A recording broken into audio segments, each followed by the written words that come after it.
call the meeting of the Burke County Board of Commissioners pre-agenda meeting for Tuesday, May 2nd, held here in 2023 at 3 p.m. I would like to welcome everybody. I would say, Madam Clerk, we have Commissioner Smith, Commissioner Burns, Vice Chair Britton, and myself in attendance. Commissioner Carswell, probably watching us, and we'll say hello to him. We're wishing and praying for a speedy recovery. So he's feeling a little under the weather today. And so I wanted to make you aware of that. We have our county finance officer, our county attorney, and our county manager in attendance as well, Madam Clerk. I would remind everybody to please silence their mobile devices. And I would ask all speakers, when you come to the lectern to speak, make sure the red light is on, and so you can be heard from those in the rest of the audience and on YouTube. I also at this time would like to extend our heartfelt condolences to the Carroll family. Former Commissioner Jack Carroll passed away on April 30th. He served in 2004, 2005, 2006, 2007, and then from 2012 through 2015. He was also chairman in calendar years 2007 and 2008, so just keep he and his family in your thoughts and prayers, please. Gentlemen, that brings us to our first item on the agenda, approval of the agenda. On the motion, we will need a motion to approve the agenda with the addition of the tax collections report and the tax refund and release reports. Mr. Chairman, I make a motion to approve the agenda with the addition of the tax collections report and the tax refund and release reports. Thank you, Commissioner Barnes. All those in favor signify with uplifted hand. That is 4-0, Madam Clerk. That brings us to presentations. Animal Services Pet of the Month. This will be presented by Caitlin Suttlemeyer, our Animal Service Director. How are you? I'm doing well. Thanks so much for having us back for another month. So for our Animal Services Pet of the Month presentation, we will be bringing a cat and dog. Well, we'll be bringing a dog and presenting a cat that are available for adoption through Animal Services, as well as highlighting some events and promotions that we have going on. Gentlemen, any questions or comments for Caitlin? Notice you didn't name the dog and cat this time. No, I don't name them that early. I've learned. That's awesome. You ought to name them and people will come and get them, and hey, you just have to switch. Yeah, that's exactly right.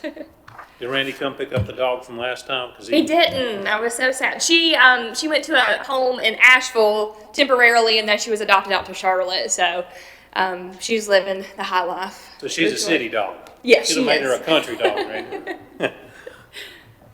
Any other questions, comments, gentlemen? Then without objection, this item will remain on the agenda. I will ask Caitlin to stay up front. I am going to move us to item number 1 on our consent agenda, and this is because Caitlin does have a conflict. You have to be in Hickory at 4 o'clock. Am I correct? Yes, I do have to pick up our spay neuter transport at 4 o'clock, so I do appreciate you guys accommodating, jumping around on the agenda. If that's okay, I'll jump right into what we have. This is a request for us to implement an adoption fee for some non-traditional animal species that enter Animal Services. And those are species of animals that, other than dogs and cats like we're used to seeing. We do have animals in the past 2 years since we've had animal control that have ended up in our care through animal cruelty cases, surrenders. So we've had snakes, bearded dragons, pigs, you name it, we've probably saw it. So they've come into our care. These intakes are few and far between for us, but we have been able to utilize rescue organizations for placement of these animals.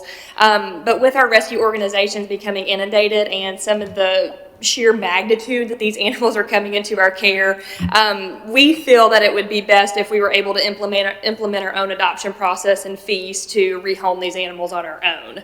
So we did seek advice from outside counsel, and we would have to have a fee established in our fee schedule. I know this is a strange time to be requesting this. So, but with that, as you guys know, we do have 50, well, we actually have 51 now. I think that says 50. We did have another baby horse born over the weekend, but we have 51 miniature horses in our care currently. We have 6 more on the way. We are we are trying to get these horses released from evidence sooner rather than later, and we are hoping that's going to happen before the next budget cycle. So we would like this fee to be implemented prior to their release so we can easily transition them into their new homes. But we wanted to request, since we do have such a vast array of animals that come to us, if we could set the fee to be determined by the Animal Services Director. Because we have animals that come to us that are rats, that's going to have a different adoption fee based off medical needs and stuff than a horse. So that would be what we would want to request from you guys to approve that. As of right now, we are spending about $7,500 monthly on the horses in our care. We did have money raised for the Animal Services Foundation, but that funding is slowly depleting, and we do think that we will run out before July 30th. So hopefully those horses will be released and we can move them out sooner. So we just hope that you guys will consider this, and I'm happy to answer any questions. Absolutely. Gentlemen, questions, comments? The only question I had is the to be determined, you know, to your point about it being a rat or a horse. Is there a way that we could get a range established, you know, from somewhere in here to be determined? You guys. Like a dollar to $300. Yeah, I mean, I just kind of, I would feel better knowing what the potential is for charging someone.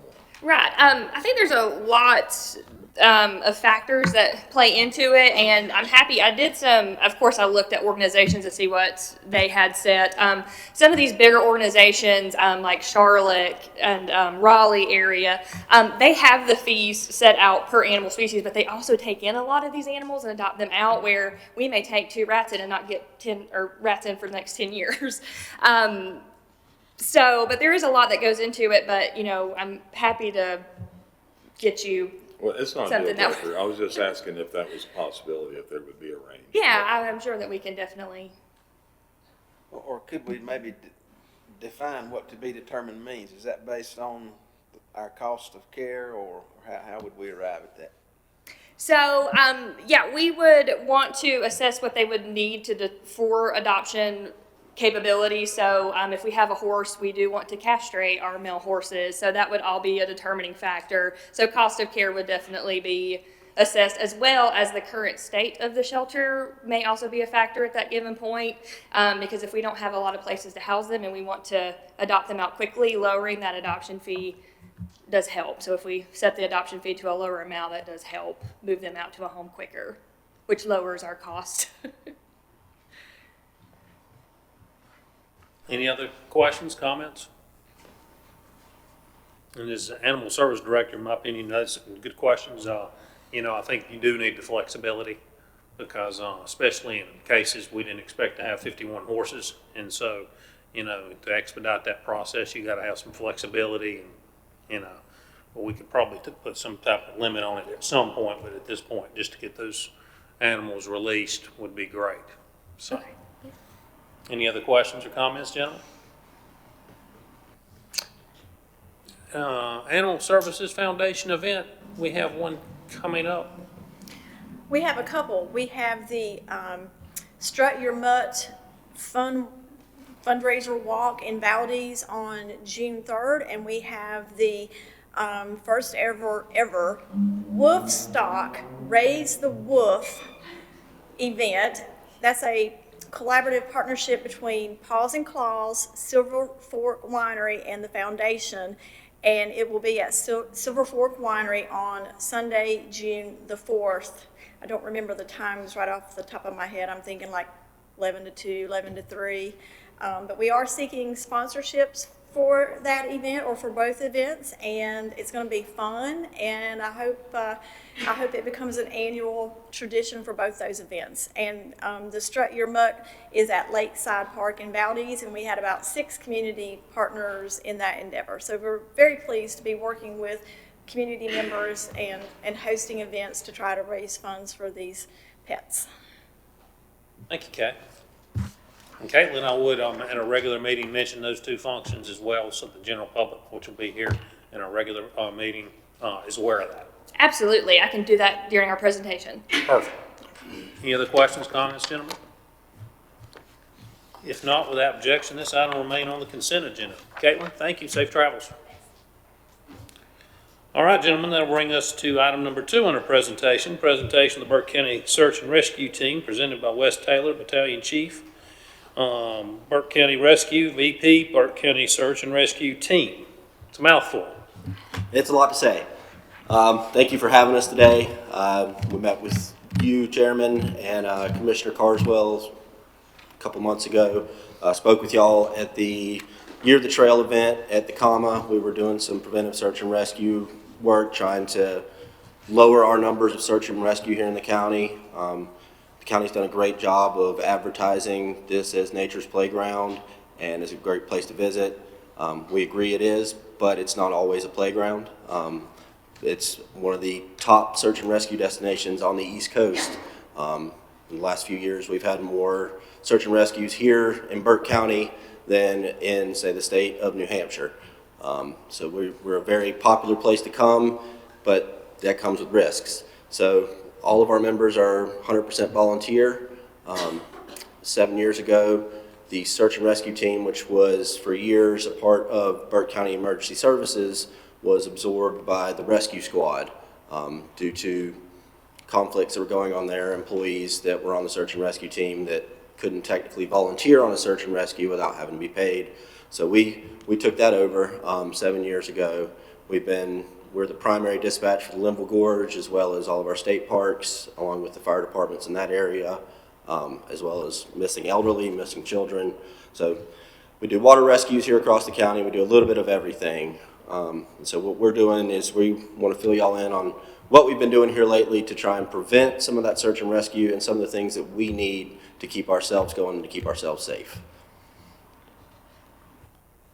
Gentlemen, Commissioner Carswell, I did run into you and your folks at that event, and you had a nice spread. You had the rescue boat out there, and actually told me we could be invited to go to a whitewater rescue event. If y'all are interested, I'm all in on that. Yep. And so a little practice for us, and as elected official, expect to get thrown out of the boat. Everybody's looking for that chance. I know how this works, but it sounds like too much fun. Yep. We did speak when we were there. I was a little, the things that sometimes are overlooked is how much your expense is is coming out of pocket. Would you explain to me, because you had all your materials out there on the Yep. table, and we just take things for granted, but just kind of what y'all have to pay for out of pocket. So the department has assets in terms of vehicles and rope equipment, Stokes baskets, equipment for getting people out of places. But when it comes to the rescuer themselves and their personal equipment, 100% of that is paid for out of pocket. We did the numbers last month, and to be an effective member of the search and rescue team, it costs you about $2,000 worth of gear. And that's from boots to helmet to your backpack, everything that's in it. We're responsible for anywhere from we've gone in on 23 missing people at the same time before. So we've got to be able to take care of whatever situation we have with what's on our backs. There's no truck that can drive into us to bring us extra equipment.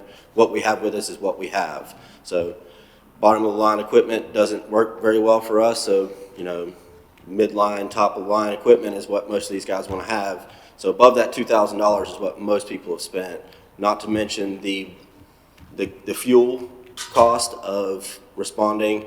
Even living here in Morganton, when we get a call in Linville Gorge, it's a 45-minute to 1 hour response time for me. We have one truck that can deploy from the station that's capable, that has all of our rescue stuff. If you miss that truck, you're taking your own personal vehicle up Highway 105 or up Table Rock Mountain Road. If you know anything about those roads, you can expect to fix something when you get off of it, because they'll beat your car to death. And not to mention the personal time that we take out of our own jobs and our own personal lives to go up there and help whoever's in need. So it keeps us busy. In 2020, we responded to over 120 search and rescue calls.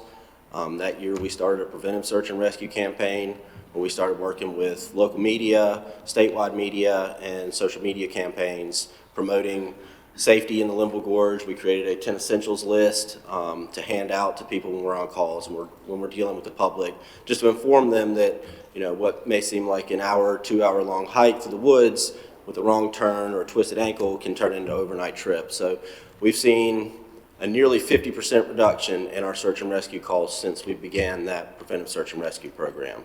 So what we're trying to do is just get recognition for, you know, what all of our members are doing, the effort they're putting in, and we're looking to get some personal protective equipment for all of those members. So that way at this time, we have no official uniform. T-shirt here was paid for out of our own pockets. We get a t-shirt every few years. That's it. That's the extent of our equipment that we're issued for search and rescue. So we would like to be able to purchase waterproof jackets and pants for our members, helmets, headlamps, and a uniform shirt at the bare minimum. So that way, when we respond, we're looking like a team and looking like something we can be proud of. So. Thank you. Gentlemen? Mr. Chair, what kind of professional development training or certification training do you guys have? Most of our members are a minimum of either emergency medical responder or EMT. We have paramedics, we have nurses, flight nurses, we have a physician on the roster. So we operate at a basic life support level. We are certified through the state North Carolina OEMS to operate at basic life support. Most of our members are either North Carolina Technical Rescuer certified, and there's a whole handful of specialty certifications that go along with that. And more recently, North Carolina Emergency Management has begun a mountain winter alpine search and rescue program that is an awareness program, which is 3 days long, an operations program, and a technician program. We've got 6 at the technician level, and we've got 12 to 14 that are at least at the awareness level. And that's teaching people to go out in some of the most extreme conditions and survive and treat patients and get them out of whatever predicament they're in.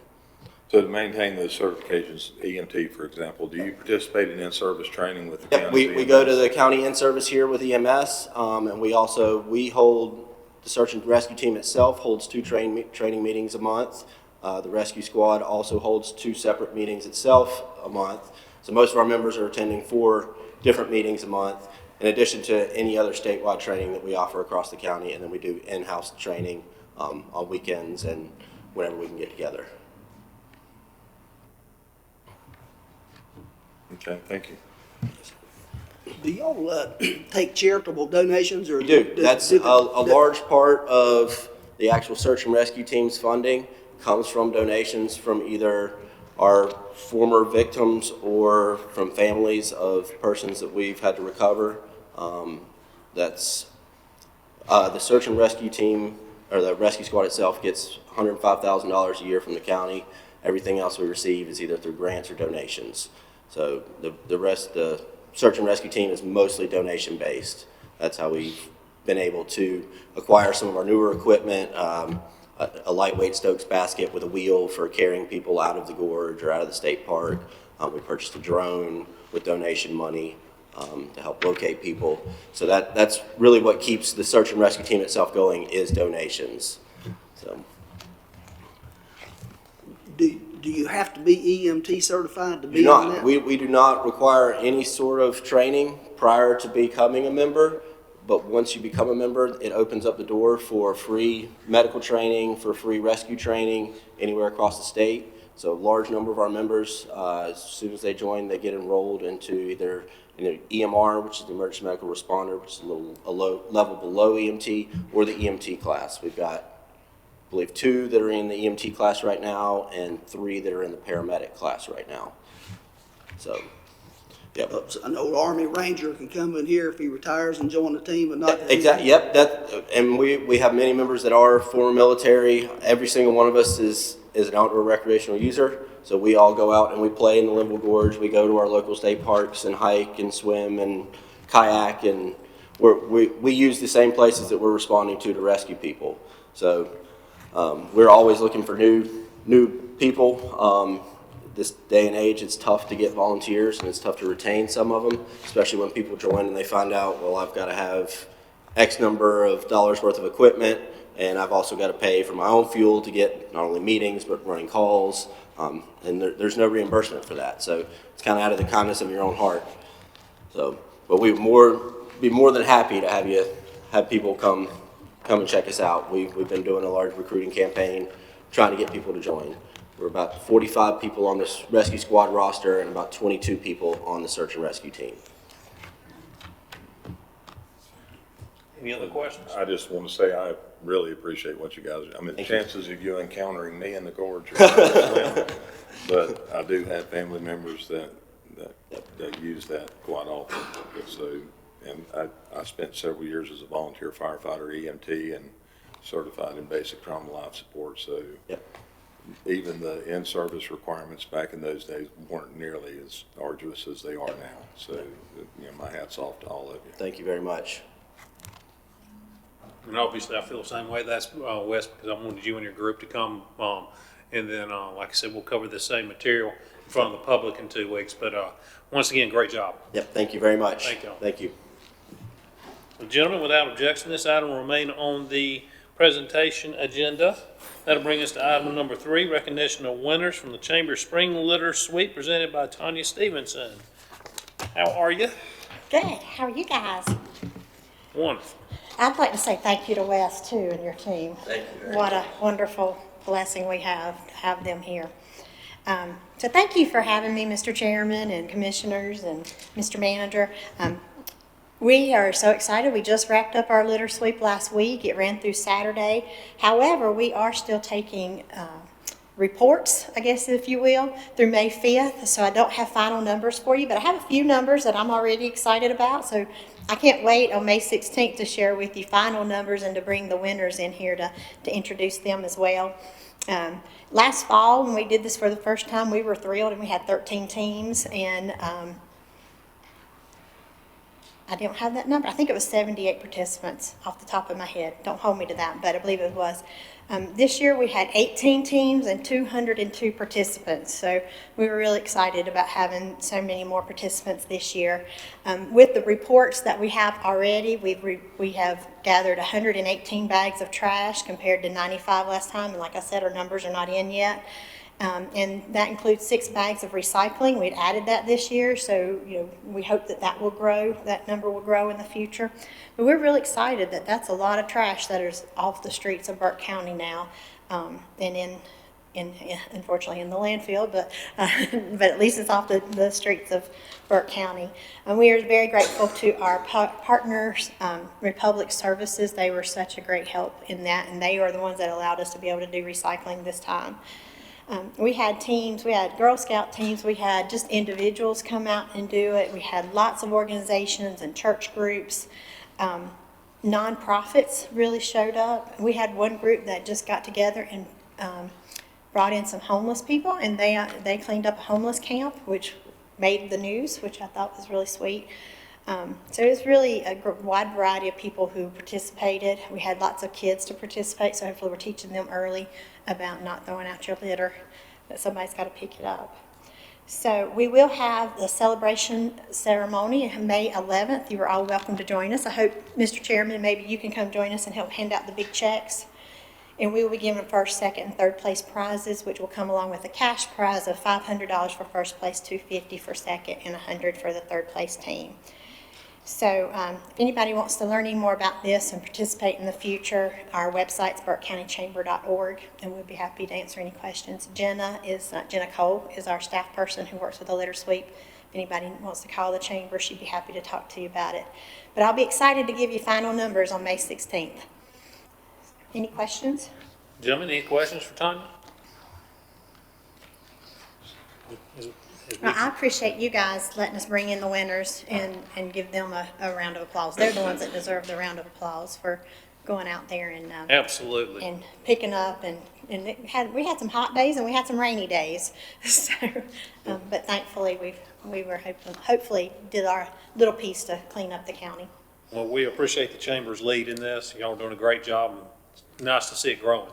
So, Yeah, I'm excited about it. Thank you. We couldn't do it without the county and the convenience sites, and Kay, bless her heart, helping in so many ways, and Mark and the whole team. We're just very grateful for your partnership. Absolutely. Thank you. Thank you. Well, gentlemen, without objection, this item will remain on the agenda under presentations. This will bring us to item number 4. Foundation Ford Charters of Freedom presentation from Dr. David Streeter. How are you, sir? I'm well. Greetings. Thank you very much. I hope you're well too. So, Mr. Commissioner, Chairman, thank you for allowing me to come and speak today, not only to you, but the other commissioners and to the staff and administrators. And I will be very brief. I plan on being back on the 16th of that evening for your general meeting. I am David Streeter. I'm the Education Director for Foundation Forward. As you know, we're the ones who build the Charters of Freedom in many places, and we are spreading out across the country. Right now, we've gone as far as west as Nevada, as far north as Alaska. We're in the midst of doing things in Florida, already in Alabama, southern Alabama, and other states around us, and of course, a number of the Charters of Freedom settings in North Carolina. I'd just like to remind you that the one that's here in town by the historic courthouse was the first Charters of Freedom outside of Washington, D.C.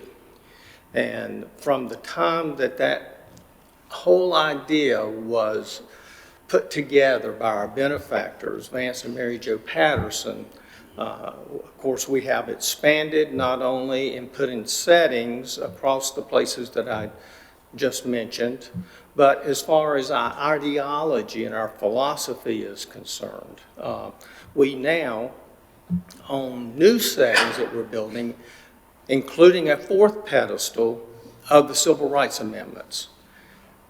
For those places to where it's not feasible or we're not ready at this time to back up and add a 4th pedestal of those Civil Rights Amendments in one nice framed picture, we'll be presenting that to you on the 16th. And what that will do is allow you to take this and pass it around, hopefully, to all the departments within the county, and then to forward that on over to the school system, and for them to pass that around to all their schools, and hopefully someone will be designated to explain that to not only the faculty but also the students.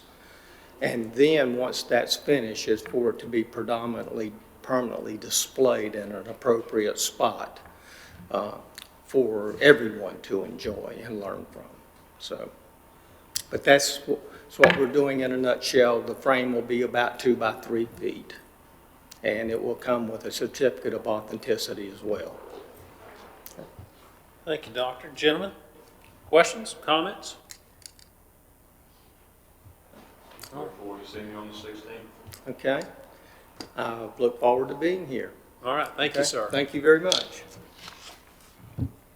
Well, gentlemen, without objection, this item will remain on the agenda under presentation, so that'll bring us to item number 5. Service recognition of Eichard Township Fire Rescue members presented by our good friend Mike Willis, Fire Marshal, and our Eichard Fire Chief, Chief Lingerfeld. I don't think he's here. It's just you solo today. Solo one today. Okay. Thank you, Mr. Chairman, Commissioners. We just found out yesterday, due to a medical procedure that one of those recipients is going to be a part of, and the other one is also going to be, something's came up, he's not going to be in town, so we're just asking if we can postpone this to possibly June or July. They're trying to make sure that they can get them here on a regular meeting night. Gentlemen, problem with moving this to June, July, Kay? I will put it whatever meeting you want it on. Maybe we should hear what works for the recipients. Right, And I've just- asked Chief Lingerfeld to validate which, Okay. Yeah, to make just- sure. which We'll they work can with you. We'll be flexible. So we'll remove this and add that to a future. Yes. Okay. And our apologies for having to, it's one of those things. Things happen. Things happen. Thank you, sir. Thank you, Mike. All right, gentlemen, this will move us on to item number 4, scheduled public hearings. There are none. So that'll move us to consent agenda items. Item number 1 under consent agenda, we've already discussed with Caitlin Suttermeyer. And so item number 2 is presentation of financial data for the period ending March 31st, 2023, presented by Keith Lawson, Burke County Public Schools Finance Officer. Keith, how are you? I'm doing well. I hope you all are. Good afternoon, county officials. I'm here to present to you the March year-to-date financial results for Burke County Public Schools. You'll see a schedule on the screen that all of you are very familiar with. The first 2 columns representing the previous year's total financial resources. And then the next column, current forecast, are our forecasted revenues for the year. I'll draw your attention to the following 2 columns, March year-to-date. We have a previous column, which is last year's results through March, versus this year's current results. As you can see, the state is at an increase of 4.2%. The state is our lion's share of funding. 4.2% is exactly where I'd anticipated we'd be through the third quarter.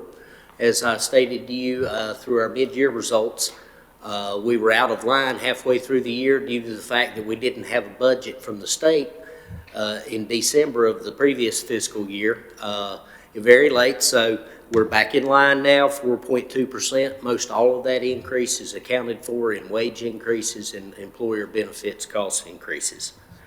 Our next line item, federal funds, that is a much larger number than historically has been. That's due to our ESSER funds, or what is better known to most as COVID funds.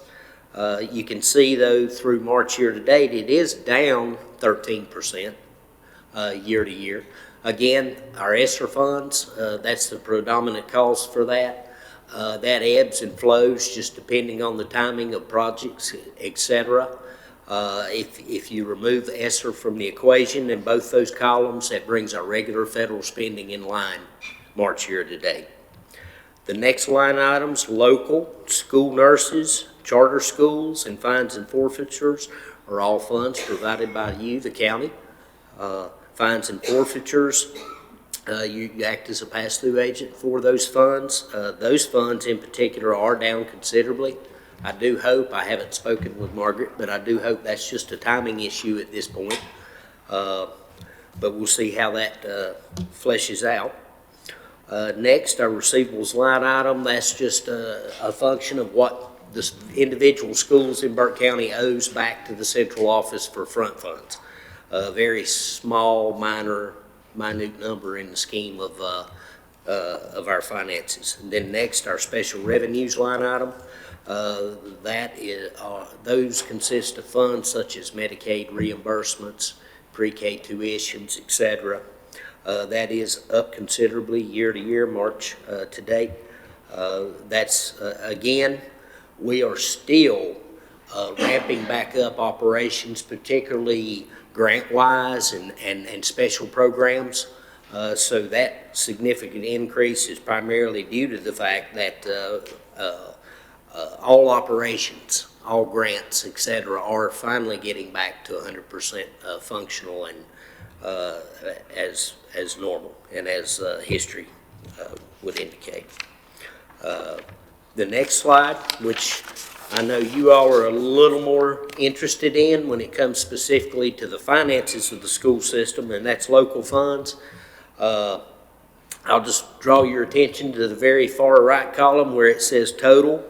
And if you'll go down to the line that is titled revenues over under, and that's $80,748. Thank you, Tanya. Compared to last year, we were in a positive position as far as revenues to expenditures, so we are a little behind in that particular area. You all would know that as fund balance. So we have utilized fund balance at the tune of $80,000 through 3 quarters year to date. Last year we were at about a $400,000 positive position. but the fourth quarter comes in very strongly. Expenditures over revenues based on local supplements paid to teachers before they go home for the summer. So I do anticipate that our fund balance, as budgeted for the year, which we had budgeted to use approximately $465,000, that we're still going to be somewhere in that neighborhood. One area that's helped us, I had anticipated mid-year that we might exceed that original forecasted fund balance usage. Fortunately, the annualized inflation rate through March has cooled somewhat. It's at 5%. That's a substantial decrease, fortunately, over our January and February year-to-date numbers. And although that doesn't mean things are cheaper, but they're going up at a slower rate, thank goodness. And our budget certainly is feeling the impact of that, as well as some cost-saving measures that mid-year we put in place, particularly in our facilities operations department. With that being said, I'll certainly be happy to entertain any questions you may have. Gentlemen, questions, comments? Yes, sir. I do have one question, going back to fines and forfeitures.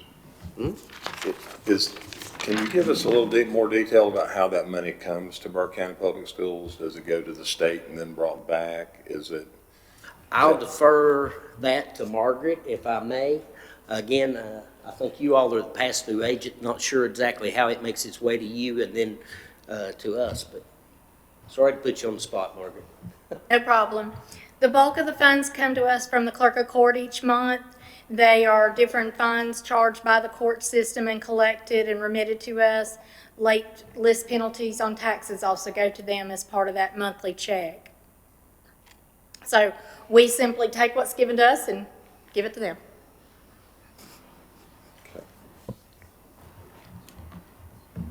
Any other questions, comments, gentlemen? Student head count, just for general purposes, address that you stabilized and actually increased this year. Absolutely, which is very welcome news. I was having a conversation prior to the meeting with Ms. Holman. We were talking about that very thing at the college and in Burke County Public Schools. We had been in a steady student decline in Burke County Public Schools for the last 15 years. We've seen a blip up this year. We certainly hope that's an indicator of things to come. As you know, we're funded from the state based on our student enrollment numbers, so the higher that enrollment, the more state funds we receive. So we're very hopeful that that's a trend that's going to continue. Growing enrollment in the school system, I think, indicates a growing county and more prosperous times, hopefully, for all of us. Jim, anything else? Heath, thank you, sir. Thank you, sir. Hold on. Yes, sir. One more quick question. This is for Margaret, though. Do we currently have a balance of funds that we're holding in fines and forfeitures that we have not sent over yet, or do we do that as they come? We generally send it every month. He's correct, with our staff retirement in January, that fell through the cracks until early April, but Okay. he now has all of them. Thank you. Anything else, That's gentlemen? good news. You'll use it, won't you? Yes, sir. Keith, thank you, sir. Thank you. Gentlemen, without objection, this item will remain on the consent agenda. That'll bring us to item number 3, appointment to the Council on Aging. This will be presented by Madam Clerk.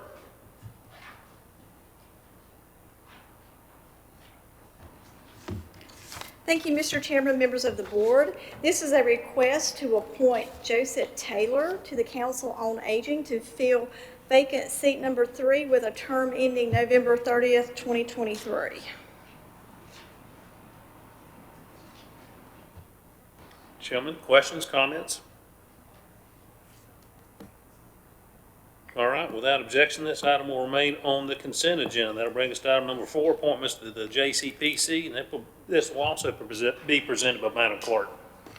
Thank you, Mr. Chairman. This is a request to appoint Damian Patton, a realtor, to JCPC seat number 16 to complete the remainder of a term ending June 30th, 2023. to appoint Wesley Hendricks to seat 21, an at-large seat for a term ending June 30th, 2024, and to appoint Kami Irvin to seat number 23, at-large, with a term ending June 30th, 2023. Gentlemen, any questions, comments on this item? Can you repeat the second name, please? The second one, that is Wesley Hendricks, seat number 21, at-large, remainder of a term ending June 30th, 2024. Anything else, gentlemen? Then without objection, this item will remain on the consent agenda. This will move us on to appointments to the Parks and Recreation Commission. This is also presented by Madam Clerk. Thank you, Mr. Chairman, members of the board. We have a lot of activity going on in this item. This is a request to reappoint Jonathan Carter, representing Valdez, Curtis Hildebrand, representing Ray Childers, and LaPortia Cuthbertson for Mountain View to the Parks and Recreation Commission for the remainder of 3-year terms ending March 31, 2026. To appoint Terry Norton to the Parks and Rec Commission for the remainder of a 3-year term ending March 31st, 2024, representing the W.A. Young seat. To reappoint Ricky Barnes for the remainder of a 3-year term ending March 31, 2026. His application was received yesterday, so we will update that section to remove his removal. We do have his application on file. With Brandon Klontz, this is the one that we are replacing with Cody Clark. Brandon has resigned, so the requested action will be to appoint Cody Clark for the remainder of a 3-year term ending March 31, 2026, representing Salem Community, and we do have his application on file.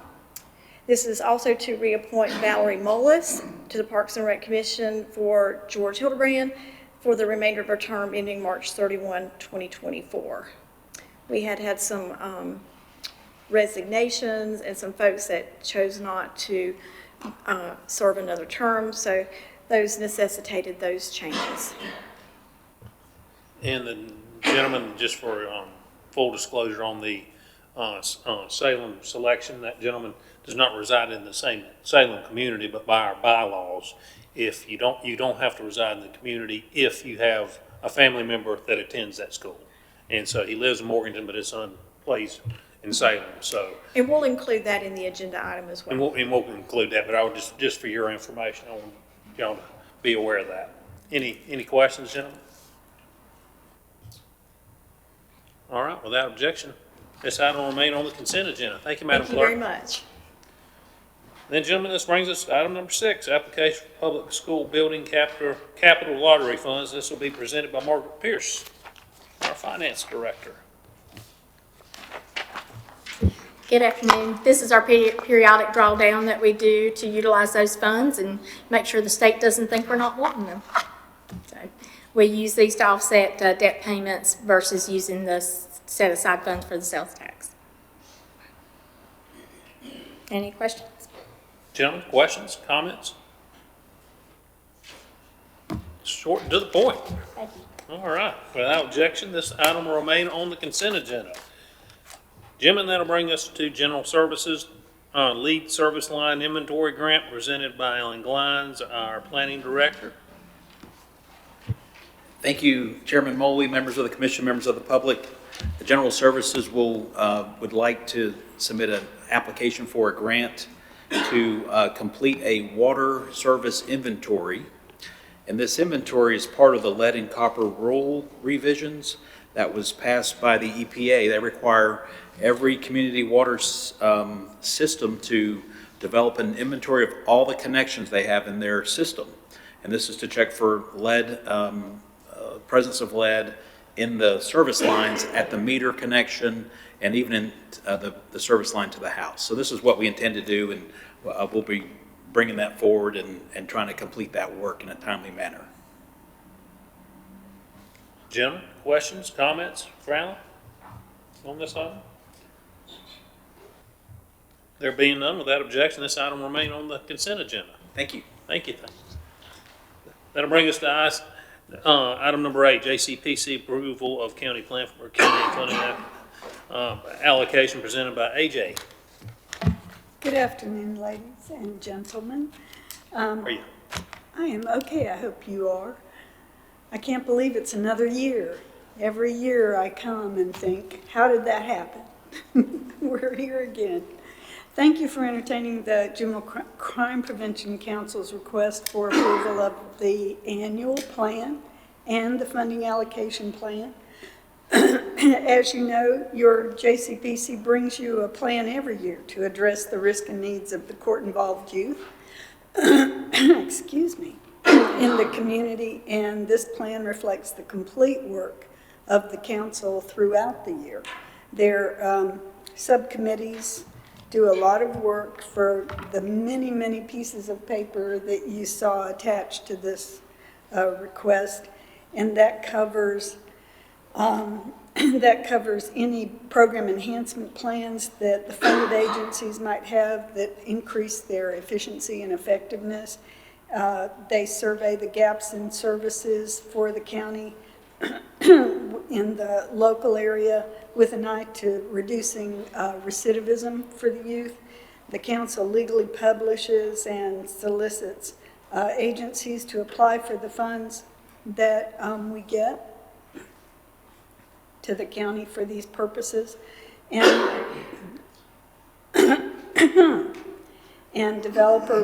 that the agencies develop or run programs of the sort that are needed, and they vet the programs to make sure that we're getting the best programs that we can for the amount of money.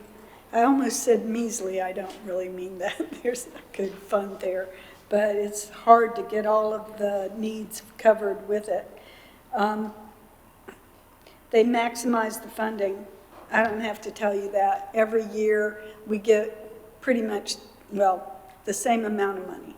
And these programs keep taking more and more clients, more and more youth, even though we don't increase their funding. And they've presented a plan, an application that has a certain amount of folks they think they can serve for that money. They get more clients coming in, and they keep serving them, even though that's more than what we're paying them for. So it's amazing to see them do this very difficult work for this amount of money over and over in many cases. The currently funded agencies have been monitored by the governance committee. The council itself has been surveyed and reviewed by the state in a certification. And so we're respectfully requesting the approval of the submitted annual plan and the funding allocation plan. And I'll be glad to answer any questions you have about any of the many, many pages that were attached to this. Gentlemen, you've heard AJ's report. Questions, comments? Tremendous amount of work, so thanks for all the work you put in. Thanks so much. Absolutely, thank you. Then, gentlemen, without objection, this item will remain on the consent agenda. That brings us to item number 8, Sheriff, approval request to use narcotics and forfeiture funds for a training event. This will be presented by, once again, Sheriff Banks Heinzman. How are you, Sheriff? I'm good, sir. How about you? Good. Mr. Chairman, Commissioners, thank you for hearing me. We're asking for about $4,100, permission to use $4,100 of our asset forfeiture and narcotics money to send 5 narcotics officers down to the conference, the North Carolina Narcotics Enforcement Officers Association's conference. It'd be a great opportunity for them to go down and network with their peers and attend some good training. So that money was awarded by, of course, federal agencies in narcotics investigations that we have been a part of. Thank you, Sheriff. Gentlemen, questions, comments? All right, without objection, this item will remain on the consent agenda. And while we have the sheriff up here, he's covering item number 10 as well, resolution awarding county issued service sidearm and badge. Sergeant Bill Townsend has served 20 years with the Burke County Sheriff's Office and has done a phenomenal job. His last appointment was equipment and fleet sergeant. He's done a great job with that. He's retiring. He's one of those officers that we really hate to lose, but he's earned that retirement.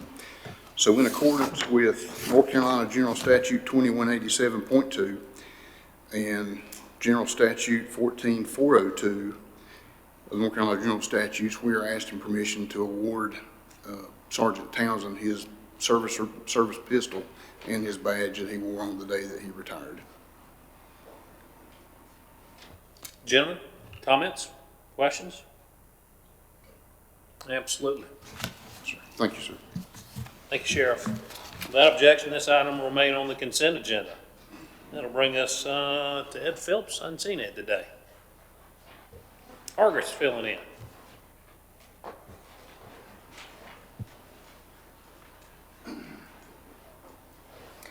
I believe Ed's under the weather right now, so I just got requested to fill in for him. This is the quarterly financial report for the TDA. The first information you see there is their balance sheet showing their checking account at $787,547, liabilities of $171,000. Predominantly, those are the set-asides for Morganton and Valdez that they request throughout the year. And then the overall year-to-date is slightly under for expenses higher than revenues, as you'll see on the second page. I think occupancy tax is always behind.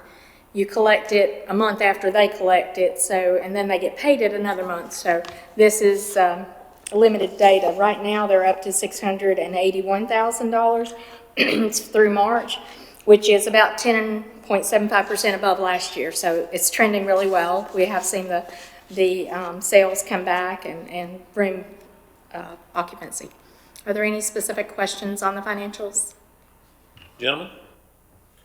And obviously, we're preparing budget for TDA. Margaret and I here, again, it looks like we're going to have another increase in budget. And so that's just leading to Burke County success. That's just a reflection of things that are happening here in the county. So, Margaret, thank you. Tell Ed we hope he's doing better. Yes, and I think they had a really good time at Merle Fest last week. They were there Thursday through Sunday, and I believe they had a really busy booth going on, is what I've Maybe that's why he's not here. He had a really good time That's at Merle it. Fest. That might be it. Maybe something else, but it could be Merle We'll Fest. check on it. Thank you. Thank you, Margaret. He wasn't able to make Merle Fest. Gentlemen, without objection, this item will remain on the consent agenda. Next is our presentation of financial data for period ending March 31st, 2023 for Western Piedmont Community College, presented by our friend Sandy Holtman. Thank you. Good afternoon, everyone. So I'll give a brief summary of our finances through March 31st. In our state funds, our state total budget is $16,930,124, and we've spent 70.4% of the budget through March 31st. The next three columns in light blue is the county budget and expenditures, where we have spent $2,073,828, or 76.9% of the budget through March 31st. And then the final three columns is our institutional budget, which is everything else, which we have budgeted at $6,371,479 for this year, and we've spent 73% of the budget there. The total combined budget for Western Piedmont is $25,998,213, which we've expended $19,693,346, or 75.7%. So we feel like we're in good shape financially with all funding sources.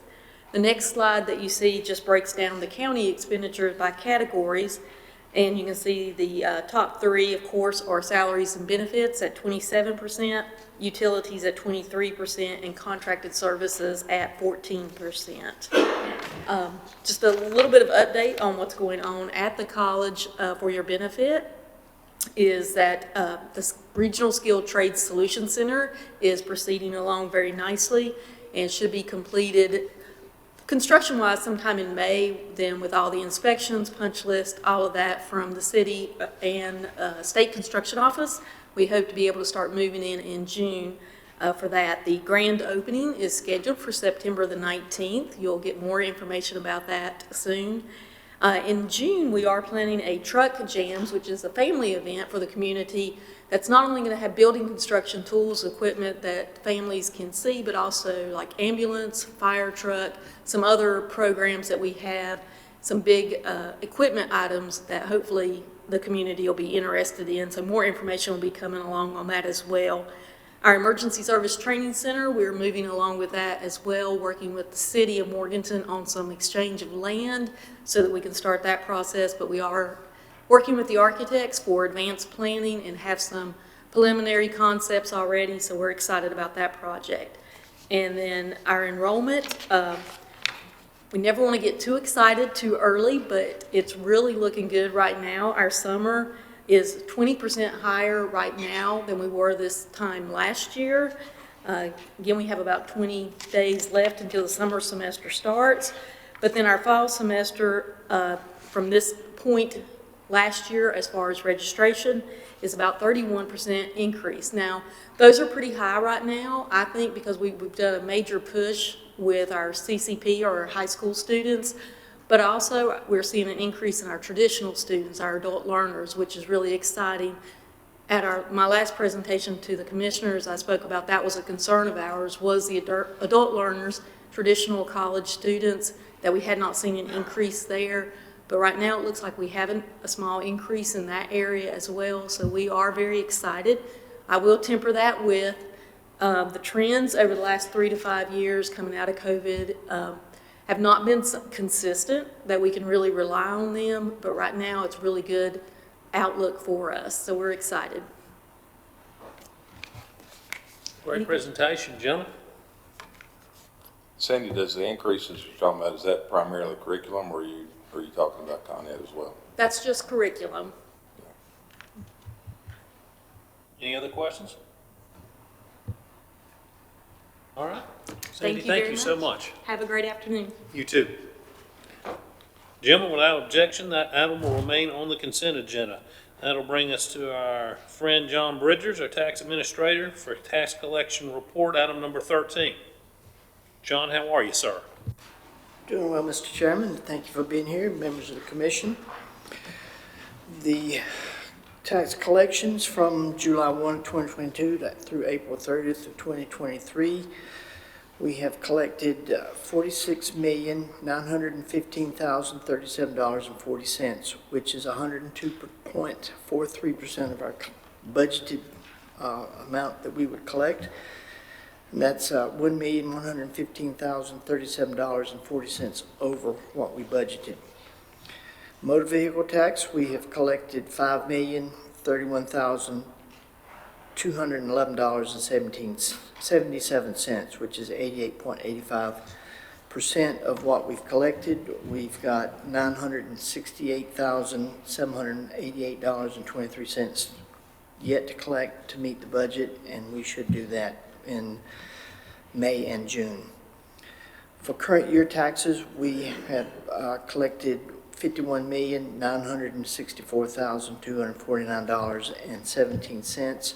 That's 100.28% of what we budgeted, so we're $146,249.17 above what we budgeted to collect. For delinquent taxes, we have collected $623,774.61. That's only 89.11% of what we budgeted to collect, leaving us to collect $76,225.39. Let me say that while that's not too good, the more we collect current year taxes, the harder it is to collect delinquent taxes, because some people just are not going to pay. Late listing penalty, we have collected $313,709.84. That's 99.59% of what we budgeted, leaving us to collect $1,290.16. For the total tax levy, we have collected $46,915,037.40, which is 97.35% of the tax levy, leaving us a balance to collect of $1,279,524.22. Gentlemen? Questions for John? There being none, without objection, this item will remain on the consent agenda. John will go on to tax refund and release report. Tax refund relief, report is for $10,967.01. Of that, we rebilled $10,375.90 with a net release, a refund of $591.11. The reason that the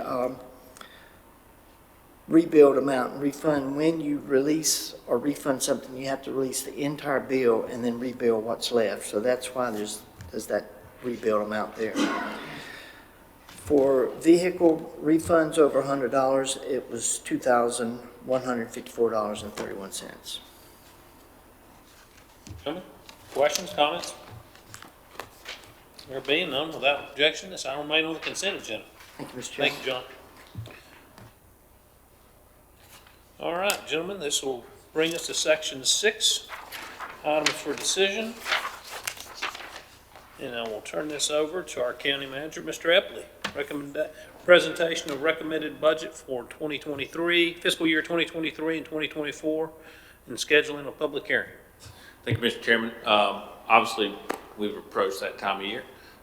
2 weeks from today, we'll be presenting to the board your annual budget, and at that time also scheduling a public hearing for June the 20th, at which time the board will adopt or vote on the budget at that time. For today's purposes, it's a holding place so that if board members have questions about the process, certainly can talk about that.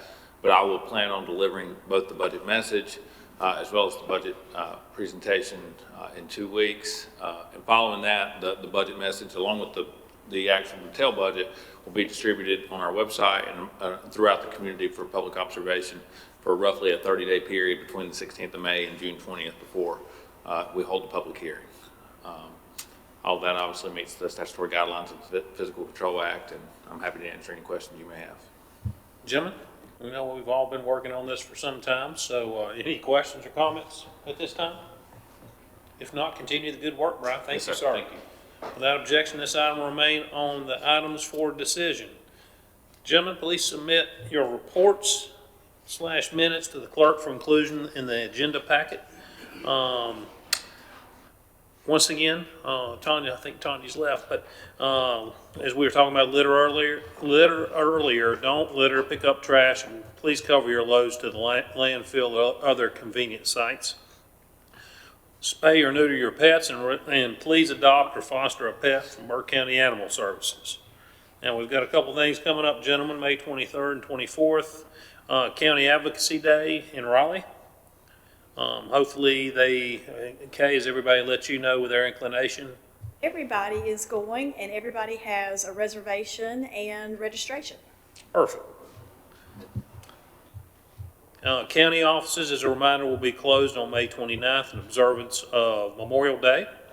And I do want to remind everybody, a free event for all military personnel will be held at 11 a.m. at the Foothills Higher Education Center, which is at 2128 South Sterling Street.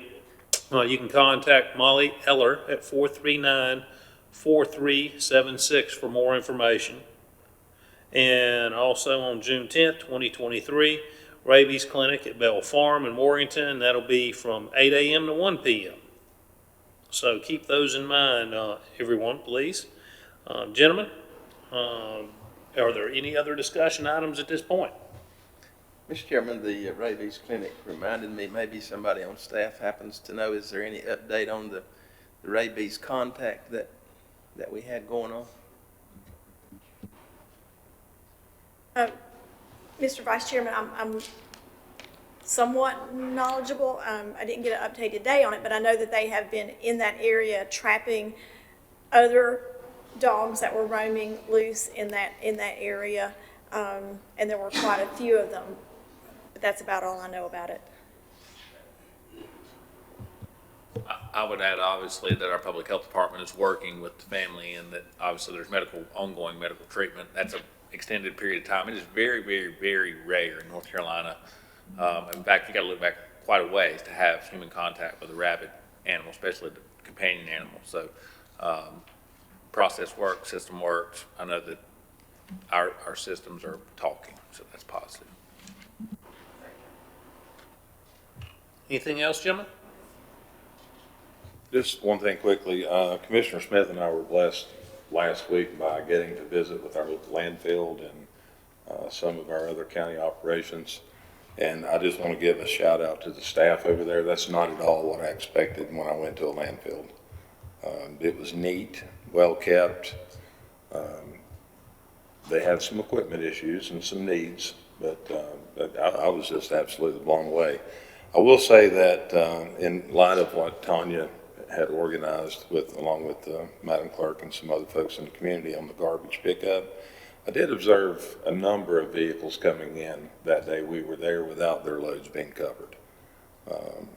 And my understanding, it is the law. So I would like to see if we could maybe work with the sheriff and see if there's a schedule or a non-published schedule or something that we could work out to get some enforcement. Just kind of watching that particular. I've got a couple of calls from folks on Huffman Bridge Road, and that's probably one of the worst places in the county. And if we do have a law that says loads need to be covered, they need to be covered. Excellent point. Anything else, gentlemen? All right. There being none, I'll accept a motion to adjourn. So moved. Thank you, Vice Chair Britton. All those in favor signify with uplifted hand. Those that don't, stay here.